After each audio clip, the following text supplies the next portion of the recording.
എന്താ ഇപ്പോ പറയാ, സ്വന്തം മകനായി, കൂട്ടുകാരനായി, നല്ലൊരു വഴികാട്ടിയായി, പ്രിയതമനായി ഒക്കെ ഭഗവാനെ നമുക്ക് സങ്കല്പിക്കുവാനായി സാധിക്കും. ഏത് രീതിയിൽ നാം കണ്ണനെ സങ്കല്പിക്കുന്നുവോ ആ രീതിയിൽ ഭഗവാൻ നമുക്ക് ദർശനം നൽകുകയും ചെയ്യും എന്നതാണ് ഏറ്റവും വലിയ പ്രത്യേകത.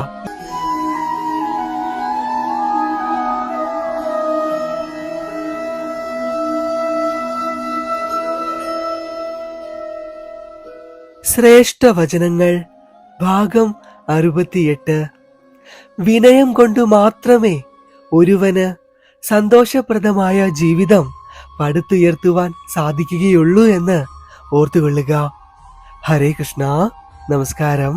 എപ്പോഴെങ്കിലും ചിന്തിച്ചിട്ടുണ്ടോ, ഞാൻ എങ്ങനെയാണ് ഇത്രയധികം കൃഷ്ണ ഭക്തയായത് അല്ലെങ്കിൽ ഭക്തനായത് എന്ന്?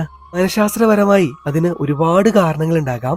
നിങ്ങളുടെ കുടുംബത്തിലുള്ള ഏറ്റവും വേണ്ടപ്പെട്ടവർ, അച്ഛനോ അമ്മയോ മുത്തശ്ശിയോ മുത്തശ്ശനോ ആരുമായിക്കൊള്ളട്ടെ, നല്ല ഭക്തനാണെങ്കിൽ ഭക്തയാണെങ്കിൽ തീർച്ചയായും അതിതീവ്രമായ ഭക്തിയിലേക്ക് നിങ്ങൾക്കും പോകുവാനായിട്ട് സാധിക്കും.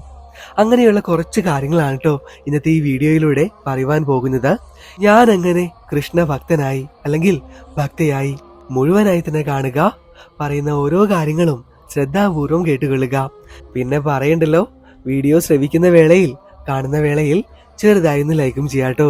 എന്നിരുന്നാൽ മാത്രമേ മറ്റുള്ള കൂടുതൽ കൂടുതൽ ഭക്തജനങ്ങളിലേക്ക് നമ്മൾ ഇടുന്ന ഓരോ അറിവുകളും എത്തിച്ചേരുകയുള്ളൂ.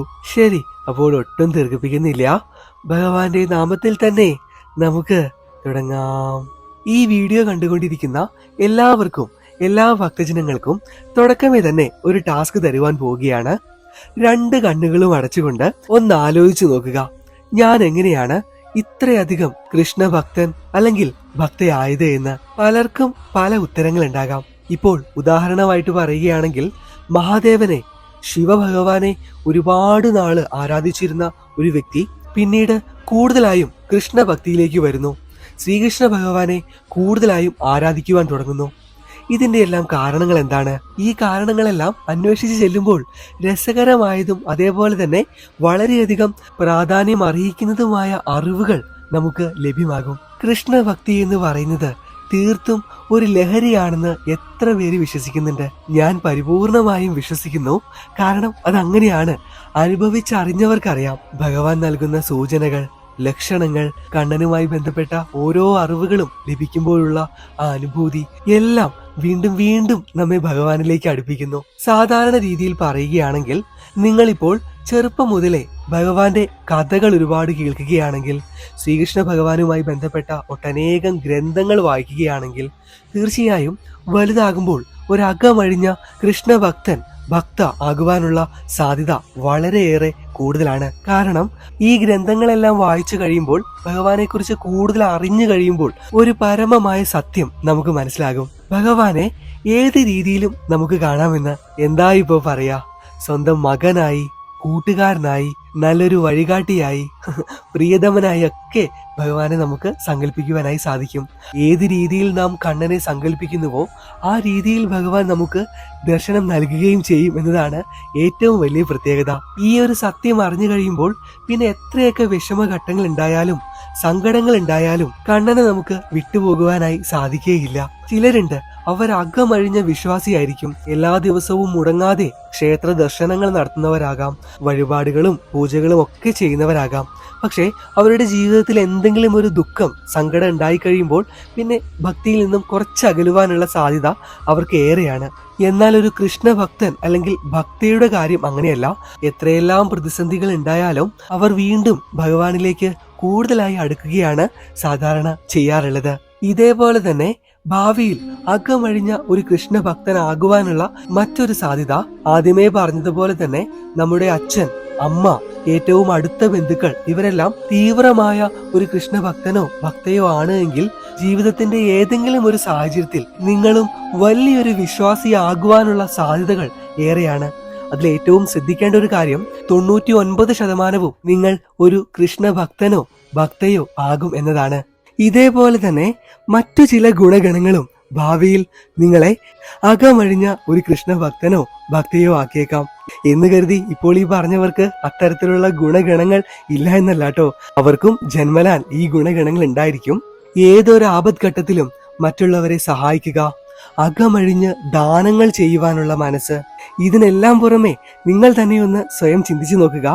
ഭഗവാനെ കൂടുതൽ അറിയാതിരുന്ന സമയത്ത് താൻ പോലും അറിയാതെ ശ്രീകൃഷ്ണ ഭഗവാനെ കുറിച്ച് കൂടുതലായി കേൾക്കുക. ഭഗവാന്റെ പാട്ടുകൾ, കഥകൾ ഇവയൊന്നും താൻ തേടിയില്ലെങ്കിൽ പോലും തന്റെ അടുത്തേക്ക് വരിക, പലപ്പോഴായി ഭഗവാനെ സ്വപ്നം കാണുക എന്നിവയെല്ലാം ഭാവിയിൽ നിങ്ങൾ ശ്രീകൃഷ്ണ ഭക്തരാകും എന്നതിന്റെ അതിവിശിഷ്ടമായ സൂചനകളാണ്. ജീവിതത്തിൽ ഉണ്ടാകുന്ന ഏതെങ്കിലും ഒരു സംഭവമായിരിക്കും നമ്മളെ ഭഗവാനിലേക്ക് അടുപ്പിക്കുന്നത്. ഒരുപാട് സൂചനകൾ ഉണ്ടായെങ്കിൽ പോലും ഏതെങ്കിലും ഒരു ഘട്ടത്തിൽ നമ്മൾ തന്നെ തിരിച്ചറിയും, ഞാൻ ശ്രീകൃഷ്ണ ഭഗവാനെയാണ് കൂടുതലായും ആരാധിക്കേണ്ടത് എന്ന്. ഭഗവാനിലേക്ക് കൂടുതൽ അടുക്കുമ്പോഴാണ് എന്നിലേക്ക് സർവ്വ സൗഭാഗ്യങ്ങളും സന്തോഷവും സമാധാനവും വന്നു ചേരുന്നത് എന്ന് തീർച്ചയായും നാം അറിയുക തന്നെ ചെയ്യും. ഒന്നോർത്തുകൊള്ളുക, ജീവിതത്തിന്റെ ഏതെങ്കിലും ഒരു ഘട്ടത്തിലാണ് നിങ്ങൾ കൃഷ്ണഭക്തിയിലേക്ക് വന്നിട്ടുള്ളത് എങ്കിൽ ഇത്തരത്തിലുള്ള അനുഭവങ്ങൾ, ലക്ഷണങ്ങൾ ഉണ്ടായിട്ടുണ്ടാകുമെന്നത് തീർച്ചയാണ്. എപ്പോഴെങ്കിലും സ്വയം ഒന്ന് വിലയിരുത്തി നോക്കുക, ഞാൻ എങ്ങനെയാണ് അതിതീവ്രമായ കൃഷ്ണഭക്തിയിലേക്ക് എത്തിയത് എന്ന്. അച്ഛൻ മുഖാന്തരമാണോ, അമ്മ മുഖാന്തരമാണോ, തുടർച്ചയായിട്ടുള്ള അനുഭവങ്ങൾ, ലക്ഷണങ്ങൾ ലഭിച്ചതിന്റെ ഫലമായിട്ടാണോ, അതല്ല ഒരുപാട് ഗ്രന്ഥങ്ങൾ ഭഗവാനെ കുറിച്ച് അറിഞ്ഞത് കൊണ്ടാണോ എന്നൊക്കെ ഒന്ന് വിലയിരുത്തി നോക്കുക കേട്ടോ. ചിലപ്പോൾ നമുക്ക് തന്നെ അത്ഭുതം തോന്നിയേക്കാം. എന്തായാലും ഇന്നത്തെ ഈ വീഡിയോയെക്കുറിച്ചുള്ള വിലപ്പെട്ട അഭിപ്രായങ്ങൾ തീർച്ചയായും ഞങ്ങൾ പ്രതീക്ഷിക്കുന്നുണ്ട്. നിങ്ങൾക്ക് പറയുവാനുള്ളത് എന്തായാലും അത് താഴെ കമന്റിൽ എഴുതുക. മാത്രമല്ല, ഇതേപോലെ സാമ്യമുള്ള മറ്റേതെങ്കിലും വിഷയങ്ങൾ തിരഞ്ഞെടുക്കണമെങ്കിൽ അതും അറിയിക്കാട്ടോ. തീർച്ചയായും ഞങ്ങളത് ചെയ്യുന്നതായിരിക്കും. പിന്നെ ഇന്നത്തെ ഈ വീഡിയോ അത്രമേൽ സന്തോഷത്തോടു കൂടി സ്പോൺസർ ചെയ്തിട്ടുള്ളത് പാർവതി എന്ന നാമധേയത്തിലുള്ള ഒരു ഏച്ചിയാണ്. സ്വദേശം ആലപ്പുഴ. എന്താഗ്രഹം പ്രതിയാണോ ആൾ ഈ വീഡിയോ സ്പോൺസർ ചെയ്തിട്ടുള്ളത്, ആഗ്രഹം എത്രയും പെട്ടെന്ന് സാധിക്കട്ടെ എന്നും ആന്റിക്കും ആന്റിയുടെ കുടുംബത്തിലുള്ള എല്ലാവർക്കും നല്ലത് മാത്രം വരുത്തട്ടെ എന്നും ഈ വേളയിൽ പ്രാർത്ഥിക്കുന്നു. ശരി, അപ്പോൾ വേറെയൊന്നുമില്ല. നമ്മുടെ എങ്കിലുമെന്റെ കൃഷ്ണ കൂട്ടായ്മ ഇന്നേക്ക് 3 ലക്ഷം ഭക്തജനങ്ങൾ കഴിഞ്ഞിരിക്കുകയാണ്. ഇനിയും ഒരുപാട് ഭക്തജനങ്ങളിലേക്ക് നമ്മളിടുന്ന ഓരോ അറിവുകളും എത്തുവാനുണ്ട്. തീർച്ചയായും നിങ്ങൾക്ക് ഉപകാരപ്പെടുന്ന ഓരോ അറിവുകളും അവർക്കും എത്തിച്ചു നൽകുക. മാത്രമല്ല, നമ്മുടെ എങ്കിലുമെന്റെ കൃഷ്ണ വാട്സപ്പ് കൂട്ടായ്മ ഇപ്പോൾ ഏകദേശം 16,000-ഓളം ഭക്തജനങ്ങൾ കഴിഞ്ഞിട്ടുണ്ട്. ഈ വീഡിയോ കണ്ടുകൊണ്ടിരിക്കുന്ന ഓരോ ഭക്തജനങ്ങൾക്കും വാട്സപ്പ് കൂട്ടായ്മയിലേക്ക് അംഗമാകാൻ താല്പര്യം ഉണ്ടാച്ചാൽ മുകളിൽ കാണുന്ന നമ്മുടെ ഡിവോട്ടി സ്റ്റോറിന്റെ ഒഫീഷ്യൽ വാട്സപ്പ് നമ്പറിലേക്ക് മെസ്സേജ് അയക്കാം.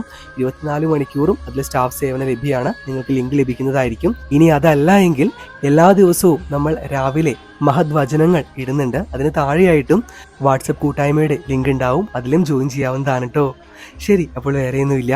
എത്രയും പെട്ടെന്ന് തന്നെ അടുത്ത ക്ഷേത്ര വീഡിയോകളും ഇതേപോലെയുള്ള പുതിയ അറിവുകളും ഭഗവാന്റെ വഴിപാട് കാര്യങ്ങളൊക്കെ ആയിട്ട് നമുക്ക് കാണാം.